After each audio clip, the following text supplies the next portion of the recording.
One day removed from the Carolina Panthers coming off a 30-27 win over the Dallas Cowboys, we sit back and prepare to get ready for the New York Jets. We've got all the latest storylines from today and what we heard from Dave Canales, a few injury updates. We'll get you guys going. Let's go. Brace yourself for the ultimate Carolina Panthers experience. Welcome to Two Growls, One Roar, the podcast that hits harder than a Luke Kuechly tackle. We're diving deep into the heart of Panther Nation, bringing you unrivaled passion, insider takes, and pure gridiron fire. From Wilmington to the cosmos, this is your home for the fiercest football talk east or west of Charlotte. Welcome in, folks, to another edition of the Two Growls, One Roar podcast. If you are a Panthers fan, you need to be subscribed to this show on YouTube or wherever you get your podcast. Follow along, putting out as much content as we can. It is much appreciated when you guys follow and hit the like button. All right, moving on. Let's go ahead and dive in. One day removed from the Carolina Panthers with a very nice win over the Dallas Cowboys. Panthers fans are feeling pretty good at the moment, and a lot of that has to do with what we have seen over the past 2 weeks from this team. It's resiliency. It's the ability to battle back when adversity hits you in the face. And as we hear Dave Canales talking about building the identity of this football team, that's one of the things that really stands out. They're starting to figure it out. And folks, if you think about it, they really haven't been as healthy as they could have been at this point in time. And they're going to start to get some guys back. We'll give you a quick update as it pertains to injury news for the Carolina Panthers. Most notably, Chuba Hubbard likely going to be available. We'll find out. And then we've got some decisions to make around how many touches.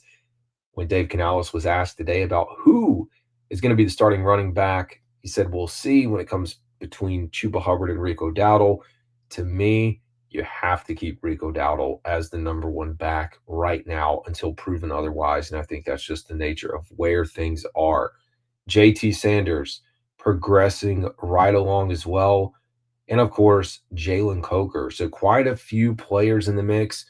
Hopefully, Taylor Moton does not miss significant time, although Josh Nijman stepped right in for him. Hopefully, we're going to get Turk Wharton back into the mix. And we got news that Austin Corbett is going to have his 21-day practice window opening up, believe it or not. And, I mean, it can open up all at once. It's kind of similar to the performance that we've seen here with Rico Dowdle, with Chuba Hubbard being out. This is Cade Mace's job, and I'm glad the Panthers are going to be getting some depth back with Austin Corbett, but I think Dave Canales, unless he is just seeing something that we're not seeing in this film breakdown, I think he would be kind of dumb. No offense to him, not to say that he is a dumb person, but I would not be in favor of him choosing to sit Cade Mays at this point in time, considering the success that we've gotten out of this team so far. Now, remember, Austin Corbett also valuable. I think we forget that he was just moved to center, so he's another one of those pieces within the puzzle where it's like, okay, maybe you could have him as a backup at another position if needed.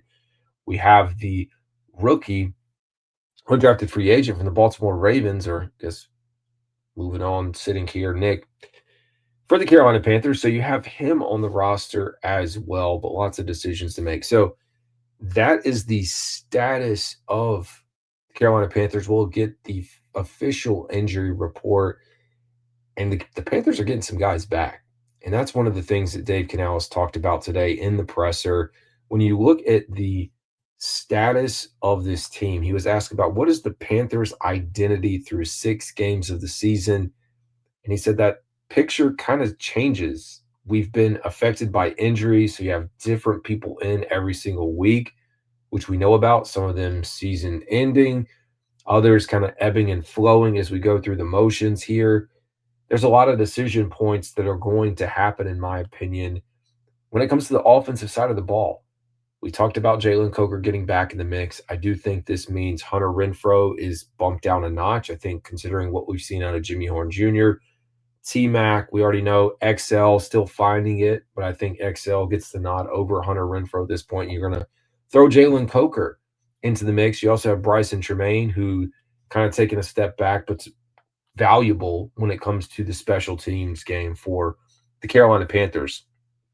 So there's a decision to be made there. And really, the biggest decision right now, in my opinion, is what is going to happen when it comes to this running back battle. I posted a video about it. We talked about it today on ESPN Wilmington, just breaking down the post-game reaction. I think, to me, considering the nuts and bolts of what we are working with here, when you look at where Rico Dowdle was 2 weeks ago before the Miami game, sitting at 83 rushing yards on the season, he is now number 3 in the NFL in rushing. Yes, a lot of that has to do with the offensive line, but it's also his ability to adapt to this scheme and run the ball really well. Dave Canales credited one of his former coaches in Tampa Bay, not for bringing him in, but mentioning his name during his time in Tampa. They were not able to get him and bring him in, but the coach there in Tampa said he had him on the practice squad in Dallas, and he was really good back, speaking of Rico Dowdle. And we've seen it. I think there's a lot of opportunity to have both Dowdle and Hubbard on the field at the same time, lined up as a receiver potentially for Dowdle. I'm not saying he's Christian McCaffrey-esque with his route running or anything like that, but I do think he adds a new dynamic. You would have to be absolutely out of your mind to sit Dowdle at this point, considering the performance. I think you have to continue to ride it, and this is a very dangerous spot to be in if you were the Carolina Panthers in a positive way. The momentum that this team is building on the offensive side of the ball, paired what they've been able to do on the defensive side of the ball by being able to stop the run, folks, things are shaping up. Now, we know Carolina Panthers have struggled on the road under the Bryce Young era, and Dave Canales have not been able to win games on the road.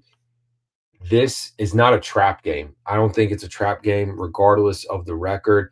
I don't think the Panthers, and like this was talked about in the locker room scrum, the Panthers are not overlooking this team and the Jets. They mentioned that they've been, like, some of the players on this team have been in the same position as the New York Jets, and they know what it feels like. And the Panthers are sitting there.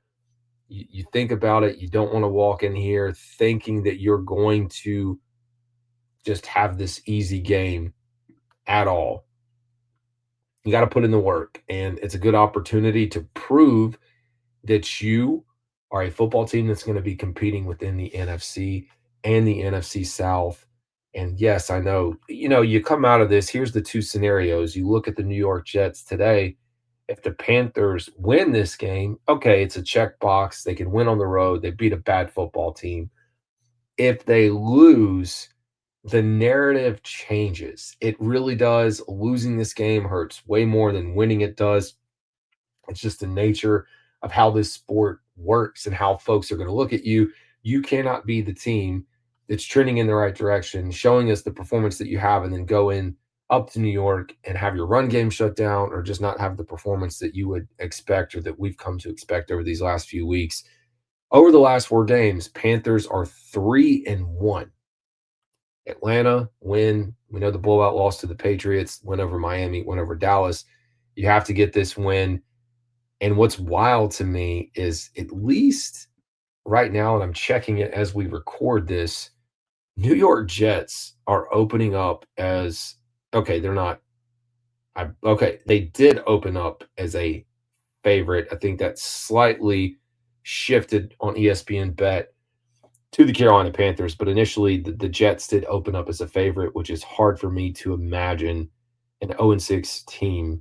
But you never know. I mean, Jets are coming off, we're going to get into the preview later this week, but they're coming off a terrible performance. Was it 9 sacks last week against the Denver Broncos? I know that game was overseas, but this is a good opportunity for the Carolina Panthers to find it, to find their groove, to be able to get to the quarterback, to affect Justin Fields, to shut down the run game, and start notching it up. Because now you start to look at Buffalo too, and I know Buffalo's coming in. I know their fan base will be here. They'll be loud. That's what Buffalo fans do. But Buffalo is a team that can be beat, as we just saw on Monday Night Football with the Atlanta Falcons being able to take care of business. Josh Allen not able to get the job done. Bijan Robinson with a fantastic day on the ground. 80-plus yard touchdown run, ridiculous. You remember the Carolina Panthers shut that Falcon team out not that long ago. So think again, the Panthers, as far as their success, you remove a lot of these self-inflicted wounds, and there's a good chance that this team is again. I even say 5 wins, potentially 4 wins at the moment. I think to kind of ease myself into this, 6 games in, probably sitting it reasonably at 4-2 if they don't hurt themselves coming into a few of the games that they lost. I don't know that they rebound necessarily against the Patriots. I don't know that they overcome what they did in week 1 against Jacksonville, but probably a good chance that you're 4-2 if you don't hurt yourself or you're able to, go down the stretch and win against the Arizona Cardinals. This is a fun time for Panthers fans, and it's the buzz is real.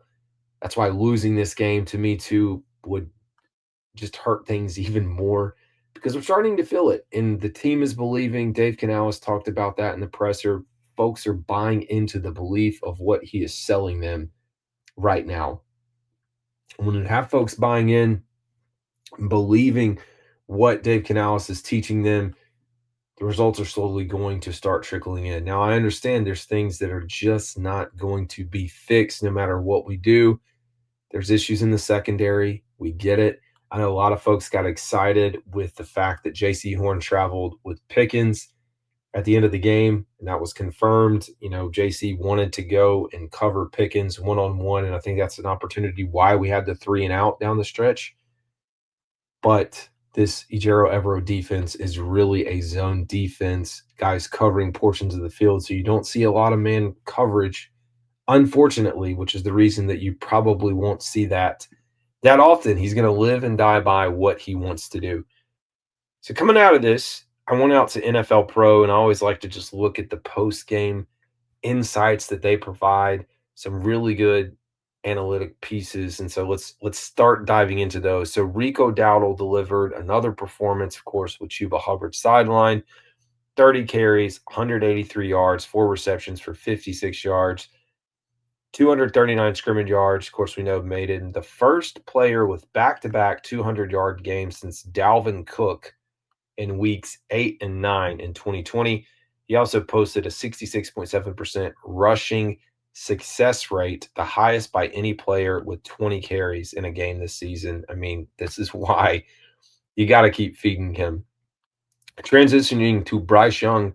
Bryce Young faced zone coverage on 85.2% of his dropbacks, completing 14 to 21 passes, 174 yards, 2 touchdowns, and 1 interception against the zone. He completed as many deep passes against the Cowboys and had more passing yards on deep throws, 89 yards to be exact, than he did in his first 5 games of the season.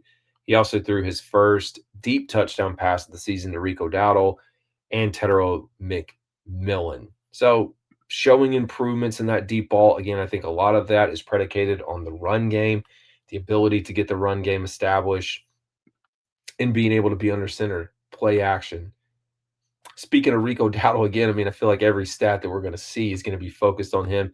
He gained 122 rushing yards after contact. He runs aggressively with his pads down. Doesn't matter when he gets hit. He's going to keep churning. He's going to find a way to get around it. This is the most by a Panthers running back in a game since at least 2016, and he was the most productive on carries out of the center formation, out of under center formation, gaining 117 yards. 3 of his 4 explosive runs came on those carries. I mean, it's unreal what this guy is able to do and how he just really has been shot out of a catapult. He just burst on to the scene. Ridiculous. Absolutely ridiculous performance. The last one we have, Tedero McMillan gets a prime breakout, which we saw, finished again with 2 touchdowns. We know about his production, ranking 8th in receiving yards on targets of 10-plus air yards, and 43% air yard share is the highest by any rookie wide receiver in the next-gen stats era. Big game for T-Mac. So the Carolina Panthers trending in the direction of getting healthy, trending in the direction of bringing back some guys that can contribute. and the recipe is starting to form. It's a good opportunity, and it's like, hey guys, we talked about it, we've seen it, we're starting to get the results that we had hoped for. The team is making progress. Now let's continue to build on that momentum. Honestly don't know the last time we've been this excited. And I get it. There's probably people out there who still want us to tamper this down and say, wait a second, it was the Cowboys. Wait a second, it was the Dolphins. But this is something, at least as we do talk about building culture and trying to get back to our winning ways. I mean, at the end of the day, that's what we want. That's the goal, to get to the playoffs, whether they openly admit the playoffs and talk about that this year. That's going to be the path forward. That's the foundation. This draft class that you look back over, probably 3 or 4 weeks ago, there was a lot of questions about this draft class. Isn't that great? Last year's draft class, not that good in bits and pieces, but now we are seeing contributions all across the board from Dan Morgan's draft class, a newer version of Trevin Wallace that we just haven't been able to see yet, a guy who's starting to play football at a high level, making some plays for this team. Of course, Christian Roseboom on that side, but it all starts with the defensive front and Derek Brown and what he's able to do. I know we'd like to get a few more sacks. Who wouldn't? You got to be able to get pressure. You got to get sacks. Dak Prescott, you look back at his performance. I mean, he honestly had almost all day in the world to throw on Sunday. I was looking at some of his next gen stats related to this game, and I think they said it was the most time in the pocket that he had to throw the ball the entire season. So that's unfortunate for us as fans to kind of watch and along, say like, okay, I don't want all of that to be happening. And let's see if I'll find it if I can tell you. Yeah, Dak Prescott recorded his longest average time to throw this season at 3 seconds. So inversely, you're having really good coverage if it's taking you that long to throw, but also it's like, okay, you're giving yourself plenty of time to throw because the pressure is not getting to you. Panthers have to start figuring that piece out, whether it's dialing up a blitz in certain situations, a certain gap or stunt that you can run on the defensive side of the ball. Who they have is what they have. And so it's not like you're just going to, like we say, flip this switch and these guys are just going to start firing on all cylinders and creating pressure or just coming out being a game wrecker on the defensive side of the ball. But if you're able to stop the run, if you're able to get into passing situations, that's when you have an opportunity. If you can force the pass, then it's like, okay, well, we've got a decent chance because we know the pass is coming. If we can win in our rush and stay in our rush lanes, we'll have an opportunity. So that's what excites me as a Panthers fan right now. So, folks, I appreciate you guys, as always. If you're still here, please leave a comment for me. Let me know what's good. Hope you guys are doing well. This is Carolina Dad listening to the Two Growls One War podcast. Y'all have a good one.